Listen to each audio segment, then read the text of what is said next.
আসসালামু আলাইকুম ভিউয়ার্স, কেমন আছেন সবাই? আশা করছি সবাই ভালো আছেন। আমি আলহামদুলিল্লাহ ভালো আছি।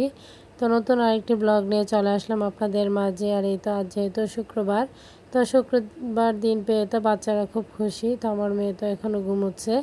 তো যেহেতু আজ ছুটির দিন পেয়ে বাচ্চাদের আনন্দের শেষ নেই, আর মায়েদের হচ্ছে কাজের ব্যস্ততারও শেষ নেই, এরকম একটা অবস্থা আর কি। আর শুক্রবার দিন কিন্তু দেখবেন যে বাচ্চাদের যেহেতু ছুটির দিন থাকে, ওই দিন দেখা যায় যে অনেক কিছু প্ল্যান করে রাখা হয় যে এই কাজগুলো করা হবে, মানে অনেক কাজ থাকে সেই দিন, কিন্তু সারাটা দিন ব্যস্ততার মধ্যেই কাটে। যাই হোক, তো এর মধ্যে সারাটা দিনের ব্যস্ততার মধ্যে যতটুকু সম্ভব আমি ভিডিও ক্লিপ যা নিতে পেরেছি সেটাই আপনাদের মাঝে শেয়ার করব। তো একটা দিন দেখা যায় যে সারাদিন হচ্ছে আমরা ভিডিওর মাধ্যমে যেগুলো দেখাই এগুলোই কিন্তু করি না, এর বাহিরেও কিন্তু অফ ক্যামেরায় আমরা অনেক কাজ করে থাকি। তো আজ যেহেতু মেয়ের ছুটির দিন, তাই ভাবলাম যে ওর ড্রেসগুলো ধুয়ে নেই। তো সেগুলোই ধুয়ে হচ্ছে এখন আমি রেড়ে দিতেছি। আর বাহিরে অনেক বাতাস ছিল, তাই শার্টের বোতামটাও লাগিয়ে নিতেছি, আর বেল্টের যে হুকটা সেটাও লাগিয়ে নিয়েছি। আর নয়তো এগুলো মাটিতে পড়ে যাওয়ার সম্ভাবনাটাই বেশি। তো সেজন্যই, আর বাতাস অনেক ছিল, তাই মানে ভালো লাগছিল। তো আজকের ওয়েদারটাও আলহামদুলিল্লাহ খুবই ভালো। তো এদিকে আপনাদের ভাইয়া আবার বাজার পাঠিয়েছে। তো এখানে হচ্ছে রুই মাছ পাঠিয়েছে, সাথে আরও বিভিন্ন ধরনের সবজি পাঠিয়েছে। তো সেগুলোই খুলে খুলে দুই যা মিলে দেখতেছিলাম। তো নাস্তা করার আগেই কিন্তু বাজার পাঠিয়ে দিয়েছে। তো সকালের যে বাসি কাজগুলো থাকে সেগুলো করে নিয়েছি। তো এখন হচ্ছে নাস্তা করার পালা। তো এর মধ্যে কি কি বাজার পাঠালো সেগুলো একটু দেখে নিই আগে। তো এখানে ছিল বরবটি, মুরগি, আলু, পেঁয়াজ, রসুন, মানে শুকনো বাজারও কিছু দিয়েছে, সাথে সবজি বাজারও। তো মিষ্টি কুমড়ো, তাছাড়া মানে মূলা, এরকম আরও বিভিন্ন কিছু সবজি ছিল, ডালও ছিল। তো যেগুলো রান্না করব সেগুলো হচ্ছে বাহিরে রেখে বাকিগুলো আর কি ফ্রিজে রেখে দিব সবজিগুলো, আর এই যে ডাল সেগুলো জারে হচ্ছে রিফিল করব। তো যাই হোক, এরকমভাবে আর কি মানে কাজকর্ম টুকটাক করে করে নিতে হবে। তো মাছগুলো হচ্ছে এখানে আমার যা আর কি একটা হাঁড়ির মধ্যে ঢেলে রাখতেছিল। তো এখানে প্রায় 6 কেজির মতো মাছ দিয়ে দিয়েছে, মানে এক সপ্তাহের জন্য মাছ পাঠিয়ে দিয়েছে। তো সব সময় সেটাই করে, এক সপ্তাহের জন্য পাঠিয়ে দেই, তারপর আবার এক সপ্তাহ পর আবার পাঠাই, এরকমভাবেই। যেহেতু হচ্ছে মানে মাছ তো আর প্রত্যেক দিন বানানো সম্ভব হয়ে ওঠে না, একদিন একটু কষ্ট করে নিলেই ভালো। আর যেহেতু সামনে কোরবানি, তাই এখানে হচ্ছে বটি থেকে শুরু করে ছুরি সব কিছুই মানে এগুলো আর কি ধার করিয়ে এনেছে। তো এইগুলো তো মানে কোরবানি ঈদের আগে কিন্তু এগুলোর দোকানে খুবই গ্যাঞ্জাম চলে আসে, তাই আগে থেকেই করে নিয়ে আসা। তো এখানে আমার যা চলে গিয়েছিল হচ্ছে মাছগুলো কাটার জন্য, আর এদিকে আমি সবজিগুলো নিয়ে বসছি, কাটাকাটি করব। তো এখানে ছিল পাট শাক। তো পাট শাকটা শুরুতে দেখানো হয়নি, যাই হোক এখন হচ্ছে পাট শাক আর বরবটি এগুলি আর কি বেছে কেটে নিব। তো সবজি কাটাকাটির মাঝেই কিন্তু বৃষ্টি শুরু হয়ে গিয়েছে। তো বৃষ্টি শুরু দেখেই কিন্তু আবার দৌড়ে যেতে হয়েছে বাহিরে, যেহেতু বাহিরে অনেক কাপড় ছিল, সেইগুলো প্রায় মানে শুকিয়ে গিয়েছে। তো এগুলো এনে হচ্ছে আবার স্ট্যান্ডে নেড়ে দিয়েছি, স্ট্যান্ড ভর্তি করে। তো বৃষ্টি আসলে এরকমটাই হয়। আর এই তো বাচ্চারা তো বেরিয়ে পড়েছে আম কুড়ানোর জন্য, যেহেতু এখন বাইরে অনেক বাতাস বইতেছিল। তো এখন কিন্তু প্রায় অনেকের গাছের আমই পাকা শুরু করে দিয়েছে। তো আমাদেরগুলো যেহেতু মানে দেশি আম না, সেজন্য হচ্ছে আর কিছুটা দিন পরে পাকা শুরু হবে। তো দেখেন কিছুক্ষণের মধ্যেই কিন্তু বৃষ্টিতে পুরো বাড়ি ভিজে একদম একাকার হয়ে গিয়েছে। এখনও কিন্তু টিপটিপ বৃষ্টি পড়তেই আছে, কিছুক্ষণ আগে ঝুম বৃষ্টি ছিল। তো এই তো একদিকে রান্নাও চলছে। তো এখানে মাছগুলো ভেজে নেওয়া হয়েছে, এখন বরবটিগুলো আর কি ভেজে রান্না করা হবে।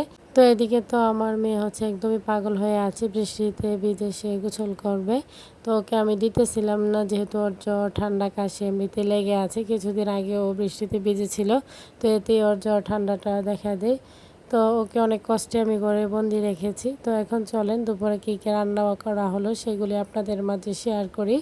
তো আজকের দুপুরে হচ্ছে মাছ বোনা, সাথে বরবটি মাছ দিয়ে রান্না, আর পাট শাক ভাজি করা হয়েছে। তো এই ছিল আর কি দুপুরে রান্নার আয়োজন। তো আজ বাড়িতেও কিন্তু লোকজন একদমই কম, মানে আমার বড় যা হচ্ছে চলে গিয়েছেন বাবার বাড়ি। তো যেহেতু ওনার ভাইয়ের বিয়ে, তো বিয়ে আসছিল, সবাইকে ইনভাইট করে গেল। তো সাথে বড় যাকে নিয়ে গেল আর কি। তো উনি তো ওনার বাচ্চাদেরকে নিয়ে চলে গিয়েছেন, তাই বাড়িটা একদমই ফাঁকা লাগছে। তো এরকমই কেউ একজন বাড়ি থেকে চলে গেলে বাড়িটা অনেকটা খালি মনে হয়।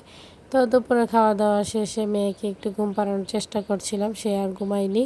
তো বিকেলবেলা আমরা হচ্ছে বাহিরে আর কি সিঁড়িতে বসে আড্ডা দিচ্ছিলাম। তো এখানে আমার একজন দাদি শাশুড়ি আসছিলেন, তো সাথে আমার চাচি শাশুড়ি, তো ওনাদেরকে নিয়ে আর কি আমরা বসে অনেক গল্প করছিলাম। তো বিকেল হলে আমরা এই জায়গাটাতে বসে আর কি গল্প আড্ডা দিই, ভালোই লাগে সবাই মিলে। আর এইদিকে আমার ছোটো জাগিয়ে হচ্ছে আমার মেয়েকে নিয়ে আর কি গাছ থেকে আম পেড়ে নিয়ে আসছে। তো বলছিলাম যে একটা আম পেড়ে নিয়ে আসে, এই আমগুলো হচ্ছে গাছে থাকলে না অনেকটাই ছোট মনে হয়, কিন্তু পেড়ে নিয়ে আসার পর কিন্তু অনেকটাই বড় লাগছে। তো ভিডিও দেখতে দেখতে যারা এই পর্যায়ে চলে এসেছেন, শুরুতে লাইক দিতে ভুলে গিয়েছেন, তারা অবশ্যই একটি লাইক দিয়ে ভিডিওটি কন্টিনিউ করবেন। আপনাদের একটি লাইক আমার ভিডিওটি অনেকজনের মাঝে পৌঁছে দিতে সাহায্য করবে। তো এখানে আমার ছোটো যা বসছিল আমটা কাটার জন্য, মাশাল্লাহ আমটার সাইজ বেশ ভালোই বড় ছিল। তো এই আমগুলো না মানে দেখতে বড় হলেও মানে যখনই বাতাস আসে বাতাসে পড়ে যায়, এগুলো আর গাছে পাকানো যায় না। আর এগুলো খেতেও ভীষণ টক। তো পরে কাটার পর আর বেশি খেতে পারিনি, দাঁত একদমই টক হয়ে গিয়েছিল। পরে হচ্ছে সবাইকে দিয়ে দিয়েছিলাম ভাগ করে। তো টক ফলগুলো দেখলে ইচ্ছে করে খেতে, কিন্তু খেতে গেলে সেরকমভাবে পারি না, মানে আগের মতো টক একদমই বলতে গেলে খেতে পারি না। তো সবার কাছে আমার ছোট্ট একটি রিকোয়েস্ট, কেউ স্কিপ করবেন না, পুরো ভিডিওটি দেখে নেবেন। ভিডিওর কোনো অংশ দেখে যদি আপনাদের একটু ভালো লেগে থাকে, লাইক কমেন্ট শেয়ার করে দিবেন। আমার ছোট্ট চ্যানেলটিকে সাবস্ক্রাইব করে বেল আইকনটি বাজিয়ে দিবেন। যারা নতুন ভিউয়ার্সরা জয়েন হয়েছেন তাদের কাছে যদি আমার ভিডিওর কোনো অংশ দেখে একটু ভালো লেগে যায়, সাবস্ক্রাইব করে পাশে থাকবেন। তো আজ আপনাদের ভাইয়া গিয়েছিল শহরে কিছু কাজে, তো আমার বাবা হচ্ছে সেইখানে আর কি আপনাদের ভাইয়ার কাছে আমাদের গাছের আম দিয়ে দিয়েছে, যেহেতু আমি বাড়িতে নেই তাই বাবা কিন্তু আম পাঠিয়ে দিয়েছে। তো এই আমগুলো একদমই গাছ পাকা আম, দেশি আম। তো যাই হোক, দেখতে যেমন সুন্দর লাগছিল, খেতেও ভীষণ মজার ছিল। তো এখন হচ্ছে আপনাদের ভাইয়াদেরকে আর কি সেই আমগুলো কেটে দেওয়া হবে। তো এগুলোকে আমি হচ্ছে একটা ঝুড়িতে ঢেলে রেখে দিয়েছি। তো আমার মেয়েও সজাগ ছিল, সে তো হচ্ছে এখান থেকে একটা দুইটা আম ধরতেছিল, দেখতেছিল, তার খুবই ভালো লাগছিল। আর বাচ্চারা কিন্তু এরকমই নানুর বাড়ি থেকে কিছু পাঠিয়ে দিলে তারা বেশি খুশি থাকে, যেহেতু তারা ছোট মানুষ, তারা একটু আনন্দ বেশি করে। আর বাবা মারা এরকমই, সন্তানদের ফেলে রেখে ওরা কোনো কিছুই খেতে পারে না। তো এই তো তারপর সবাইকে আম কেটে দেওয়া হলো, সবাই মিলে আম খেলাম, খুবই ভালো লাগলো। তো আজ আম খেতে খেতে আপনাদের মাঝ থেকে বিদায় নিচ্ছি। সবাই ভালো থাকবেন, সুস্থ থাকবেন, আমার পরিবারের জন্য দোয়া করবেন। আর স্যারকে দেখে সবাই মাশাল্লাহ বলে দিবেন। নতুন ভিডিও নিয়ে আবারও চলে আসবো। আল্লাহ হাফেজ।